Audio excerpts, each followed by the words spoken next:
धर्म की, सत्य सनातन धर्म की। हम चर्चा करते हैं कि गुरु पूर्णिमा क्यों मनाई जाती है। गुरु पूर्णिमा के दिन सभी भक्त अपने गुरु चरणों में क्यों जाते हैं। कोई भी व्रत हो, त्योहार हो, उनके पीछे हमारे पूर्वजों ने पूरा विधान कर रखा, उनका विज्ञान है। जैसे व्यापारी व्यापार करता है तो उनका कोई न कोई उद्देश्य है, किस उद्देश्य से वो व्यापार कर रहा है। ऐसे ही गुरु पूर्णिमा क्यों मनाई जाती है, उसका क्या उद्देश्य है। तो सजना, वैसे तो ये व्यास जी महाराज ये सबके गुरु हैं, जिन्होंने 18 पुराणों की रचना की। गीता जी में तो कहा गया है कि कृष्णम वंदे जगत गुरु, भगवान कृष्ण ही सबके गुरु हैं। भगवान को तो सबने इन आंखों से देखा नहीं। श्रद्धा विश्वास कहाँ हो तो संत के रूप में, संत को गुरु के रूप में स्वीकार करते हैं। ऐसी व्यवस्था सनातन धर्म की है। संत चलते फिरते भगवान के ही रूप है, ऐसा हमारे सनातन धर्म में कहा जाता है। इसलिए संतों को गुरु के रूप में स्वीकार करते हैं। गुरु दीक्षा क्यों लेनी चाहिए, गुरु दीक्षा लेने से क्या होना, क्या होगा, गुरु दीक्षा क्यों जरूरी है, इस विषय में आपके सामने दो शब्द व्यक्त करता हूं।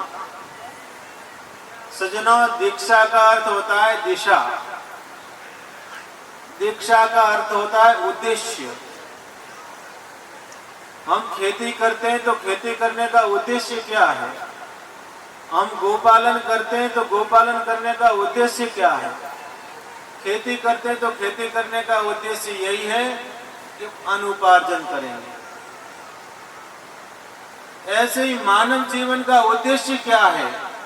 मानव जीवन का एकमात्र उद्देश्य भगवान की प्राप्ति करना। आप सब जानते हो इस धरती पर 84 लाख योनियां, 84 लाख प्रकार के जीव है। उन 84 लाख प्रकार के जीवों में मनुष्य एक ऐसा जीव है जो भगवान की प्राप्ति कर सकता है और 84 के चक्कर से छूट सकता है। और कोई भी 83,99,999 में से कोई जीव ऐसा नहीं है जो भगवान की प्राप्ति कर सके या जन्म मरण के बंधन से मुक्त हो सके या मोक्ष की प्राप्ति कर सके। ऐसा कोई प्राणी नहीं है। उसमें केवल मनुष्य एक ऐसा प्राणी है जो भगवान की प्राप्ति कर सकता है, 84 के चक्कर से मुक्त हो सकता है, जन्म मरण के बंधन से मुक्त हो सकता है। उनका उद्देश्य है भगवान की प्राप्ति करना। तो सदगुरु महाराज क्या करते हैं, हमको एक रास्ता दिखाते हैं, मार्ग दिखाते हैं, उद्देश्य से अवगत करवाते हैं कि आपका उद्देश्य ये है, आप इस रास्ते जा रहे हो, इस रास्ते नहीं जाना, आपको इस रास्ते जाना। दिशा का अर्थ होता है मार्ग, दिशा का अर्थ होता है, दीक्षा का अर्थ होता है दिशा। हमको कौन सी दिशा में जाना है, हमारी जो दिशा अवगत करावे वो हमारे सदगुरु। भगवान दत्तात्रेय ने तो 24 गुरु बना लिए। आपने भागवत जी का अध्ययन किया होगा तो आप पाएंगे कि भगवान दत्तात्रेय ने 24 गुरु बनाए। जिन जिन से जो जो शिक्षा ली वो सब गुरु। ऐसे हमारे जीवन में हम जिन जिन से जो शिक्षाएं ग्रहण करते हैं वो सब गुरु रूप में है। पर जिनसे हमको भगवत प्राप्ति का मार्ग मिले, जिनसे हमको जन्म मरण के मुक्ति का मार्ग मिले, जिनसे हमको 84 से चक्कर से छूटने का मार्ग मिले, वो सदगुरु।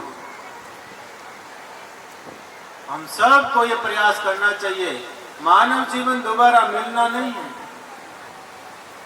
भगवान कृपा करुणा करके मनुष्य का शरीर देते हैं, ये जीव अनेक योनियों में भटकता भटकता भटकता भटकता भटकता भटकता अंत में भगवान को दया और करुणा आती है तो मनुष्य बना देते हैं। कई बार तो सज्जनों ऐसा लगता है कि मनुष्य शरीर प्राप्त करने के बाद में कोई भगवान का भजन नहीं करता, मनुष्य शरीर प्राप्त करने के बाद में कोई ईश्वर की आराधना नहीं करता, मनुष्य शरीर प्राप्त करने के बाद में कोई ईश्वर की उपासना नहीं करता, मनुष्य शरीर प्राप्त करने के बाद में कोई भगवत नाम संकीर्तन नहीं करता। तो सज्जनों, ये जीवन तो पशु से भी गया भी था। खाना पीना सोना, संतान उत्पन्न करना, रहना, अपने बच्चों को पालना, घर बनाना, ये काम तो पशु पक्षी भी करते हैं। इसमें हमने कौन सा नया कर दिया?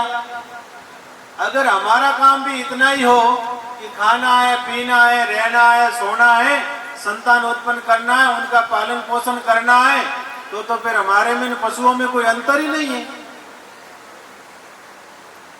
भगवान ने मनुष्य शरीर दिया है प्रभु का भजन करने के लिए। भगवान ने मनुष्य का शरीर दिया है प्रभु से प्रेम करने के लिए। प्रभु से हमारा प्रेम हो जाए, भगवान हमको अच्छे लगे। जो चीज हमको अच्छी लगती है उनको हम भूलते नहीं है। जैसे आपको बेटा आपको अच्छा लगता है, बेटा को कोई भूलता है क्या? आपकी बेटी आपको अच्छी लगती है, बेटी को कोई भूलता है क्या? अपने माता पिता हमको अच्छे लगते हैं, माता पिता को भूलते हैं क्या? जो चीज हमको अच्छी लगती है उनको भूलते नहीं है, वो सतत याद रहती है। ऐसे ही परमात्मा हमको अच्छे लगने लगे और परमात्मा हमको हर पल याद आता। बस उसी के लिए सारे साधन, चाहे भले आप यज्ञ कर लो, जप कर लो, तप कर लो, अनुष्ठान कर लो, व्रत कर लो, उनका सबका एकमात्र उद्देश्य है कि भगवान हमको प्रिय लगे, भगवान हमको अच्छे लगे। उसके लिए सारे उपाय। भगवान हमको अच्छे कैसे लगेंगे, भगवान हमको प्रिय कैसे लगेंगे? हमारे हृदय में भगवान की भक्ति आएगी, तब भगवान हमको अच्छे लगेंगे। भक्ति कहाँ से आएगी? भक्ति भगवान के नाम से आएगी। और भगवान का नाम कहाँ से मिलेगा? भगवान का नाम सद्गुरु से मिलेगा। जिस प्रकार से हमारे गंदे कपड़ों को धोने के लिए हम साबुन का प्रयोग करते हैं, सर्फ का प्रयोग करते हैं, तो कपड़े धुल के साफ हो जाते, मैल हट जाता है। ऐसे हमारे चित्त पे, मन पे कई वर्षों का कालुष्य जमा हुआ है। कौन सा मैल है? हमारे अहंकार है, दम्भ है, कपट है, पाखंड है, झूठ है, बेईमानी है, काम है, क्रोध है, लोभ, मत्सर है, ईर्ष्या है, राग है, द्वेष है। अनेक प्रकार का मैल हमारे चित्त पे, मन पे जमा हुआ है। उस मैल को हम हटावे कैसे? उसको हटाने का एकमात्र साबुन है भगवान का नाम। जितना हम अधिक भगवान का नाम लेंगे, जैसे जैसे भगवान का नाम लेते जाएंगे, वैसे वैसे हमारे अंदर जमा है मैल वो हटता जाएगा।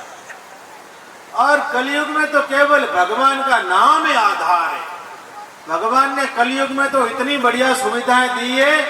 कलयुग केवल नाम आधारा, सुमिर सुमिर नर उतर ही पारा। कलयुग में तो और कुछ होवे न होवे, कैसे भी करके भगवान का नाम ले। शास्त्र में तो यहाँ तक कहा गया कि उठते बैठते सोते जागते नहाते धोते खाते पीते खाते पीते चलते फिरते कैसे भी हो, कभी भूल से गिर भी जाओ तो भी भगवान का नाम मुंह से निकले तो जीवन धन्य हो। और भगवान का नाम कौन ले सकता है? भगवान का नाम जिसके ऊपर भगवान कृपा करे वही भगवान का नाम ले सकता है। नहीं तो चाहते हुए भी भगवान का नाम नहीं ले सकते आप। लो, बहुत सारे लोगों को बोला दो जय श्री कृष्ण बोलने नहीं आता। उनको मैं कहता हूँ कीर्तन करो हरे राम राम राम हरे हरे, बोलने नहीं आता। हरे कृष्ण कृष्ण कृष्ण हरे हरे। मुझे तो कई बार आश्चर्य होता है कि भगवान ने मनुष्य शरीर दिया क्यों? भगवान का नाम बोलना ना आवे। अरे सजना, ऐसा देव दुर्लभ शरीर जिसको प्राप्त करने के लिए देवता भी भगवान से प्रार्थना करे। मनुष्य का शरीर मिलेगा, भारत की भूमि में मिलेगा, वहां जाएंगे, नाम संकीर्तन करेंगे, सत्संग सुनेंगे, कथा कीर्तन सुनेंगे, भगवान का भजन करेंगे, प्रभु की आराधना करेंगे, प्रभु की उपासना करेंगे। ऐसा देवता लोग भगवान से प्रार्थना करते हैं। और हम लोग तो कितने सौभाग्यशाली है कि भगवान ने हमको सहज ही मानव बना दिया, नहीं बनाया मानव। सज्जनों, मानव शरीर धारण करने के बाद में अगर भगवान की आराधना उपासना नहीं की तो पश्चाताप ही होना है, फिर कुछ नहीं होना। क्योंकि समय तो इतना तीव्र गति से जा रहा है, वो कभी किसी का इंतजार करता ही नहीं। हम कहते हैं भाई साहब 50 साल के हो गए, 50 साल के नहीं, जीवन के 50 वर्ष तो खत्म हो गए। कोई कहते हैं कि 80 साल के हो गए, 80 साल के हो नहीं गए, जीवन के 80 वर्ष पूरे हो गए। हम तो खुश होते मैं 40 साल का हो गया, 50 साल का हो गया, 40-50 के नहीं हुए, जीवन के सारे समय बीतता जा रहा है। इन समय का सदुपयोग है भगवान की आराधना, भगवान की उपासना। भगवान की आराधना, भगवान की उपासना कौन कर सकता है? भगवान की आराधना, भगवान की उपासना वही करे जिनके ऊपर भगवान कृपा करुणा करे। वाल्मीकि जी का चरित्र आपने सबने सुना होगा। वाल्मीकि जी महाराज पहले लूटते थे, जंगल में रहते, लोगों को लूटते, लूट करके परिवार को पालते। एक बार सप्तऋषि रास्ते में से जा रहे थे और उन्होंने उनको पकड़ा, पकड़ के कहा कि हम तो आपको लूटेंगे। ऋषियों ने कहा कि जो तुम कर्म कर रहे हो उसको भुगतेगा कौन? तो बोले मेरा परिवार पूरा भुगतेगा। बोले नहीं, जो कर्म करेगा वही भुगतेगा, परिवार कहीं नहीं भुगतेगा। तो बोले आप बोले पूछ के आ जाओ।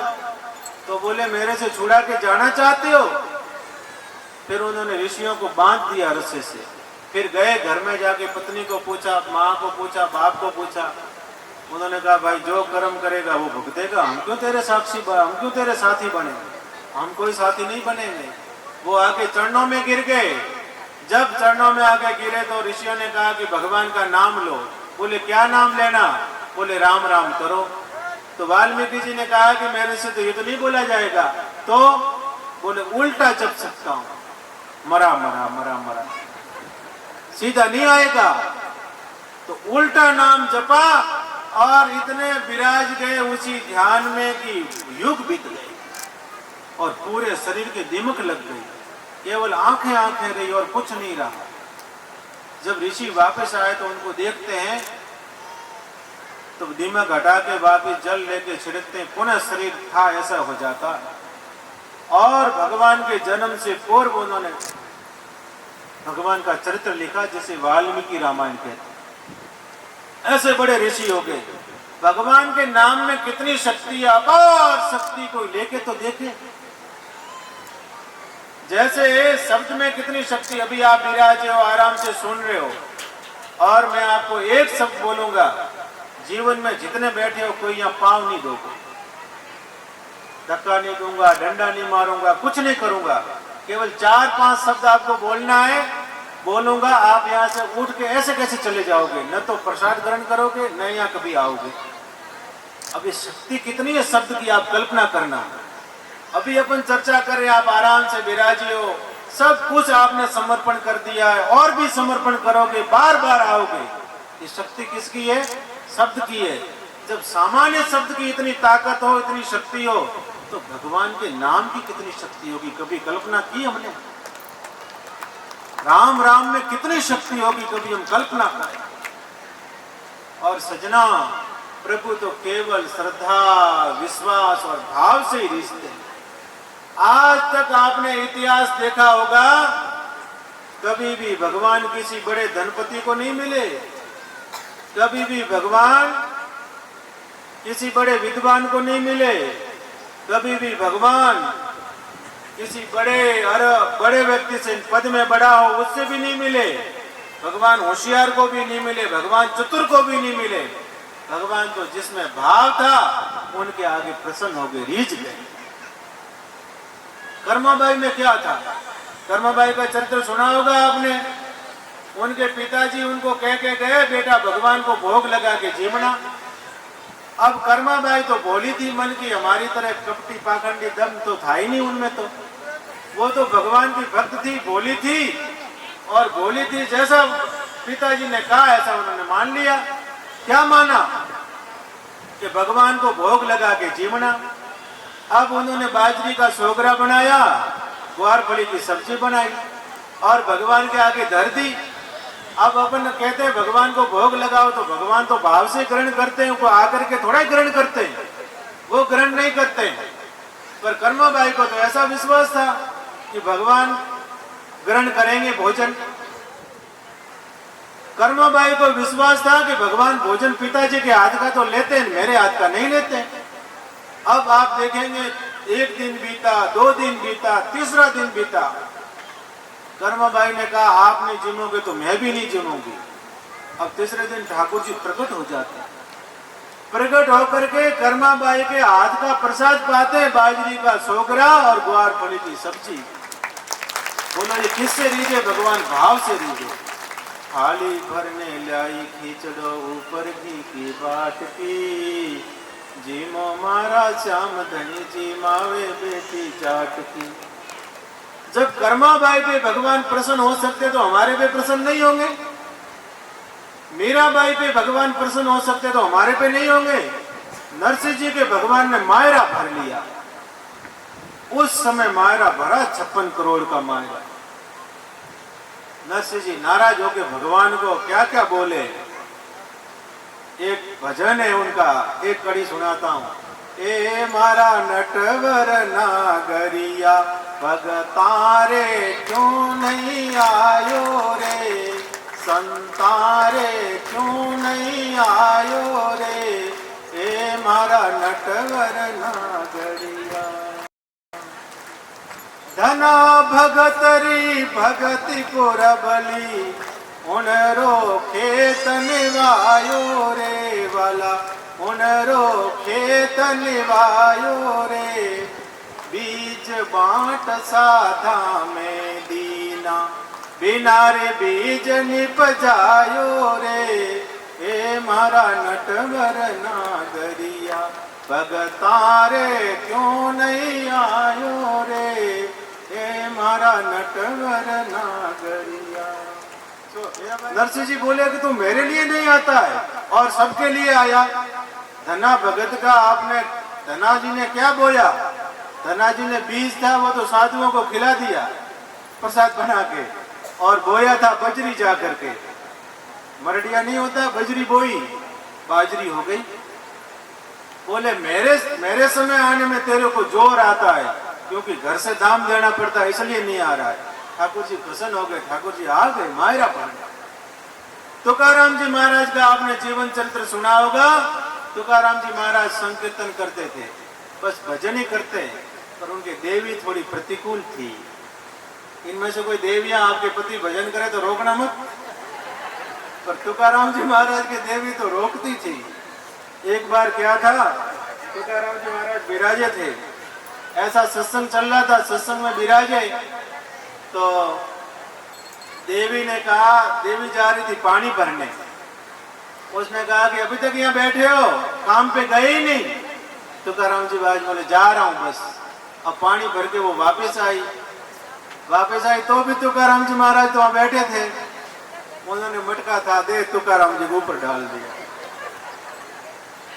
तुकाराम जी महाराज बोले कि बोलो औरों के देवियां तो गरजती होगी पर बरसती नहीं होगी, हमारे देवी जी गरजती है तो साथ में बरसती भी है। उन्होंने सीधा लिया। तो देवियां, आपके पति देवता अगर भगवान का भजन करते हो, उनका साथ दीजिए। भगवान का भजन तो कौन करेगा? प्रभु कृपा करेंगे, वही भगवान का भजन करेंगे। और गृहस्थी की गाड़ी में दोनों पहिए हैं, पति और पत्नी। गृहस्थी की गाड़ी उनकी बढ़िया चलेगी जिनके दोनों पहिए व्यवस्थित हो। अगर एक पहिया भी थोड़ा सा खराब हो जाता है तो गृहस्थी की गाड़ी लड़खड़ा जाती है।